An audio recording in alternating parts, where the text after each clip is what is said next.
Hello guys, welcome back for another video of Service Reset My Car.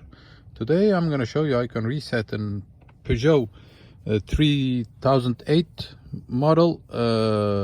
Modification is year 2019, this 2019, and I'm going to show you how you can reset this manually after doing a service or an oil change. Before we start, I want to mention our YouTube channel. It's Service Reset My Car. We'd appreciate it if you subscribe to our channel. Give us more support by liking our videos, and any comments, any questions, use the comment area and I'll get back to you as soon as possible. Okay, with most of the Peugeots there are buttons to use on the instrument cluster over here. There are two buttons over here. There is on the left side and one on the right side, and for us it's important to use this button on the right side with this wrench on it.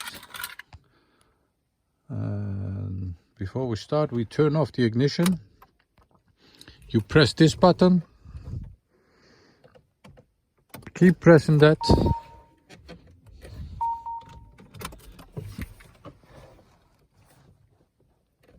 Keep pressing that, turn the ignition on to the second position, and as you can see a wrench sign over there. It's counting down from 10 to 0. And when it reaches 0, you can let go the reset button on the right side of the instrument cluster. And if it's okay, then the oil change or the service reset has been done. That was it for today. Thanks for watching. I hope you enjoyed this. Hope to see you next time with another video. Bye bye.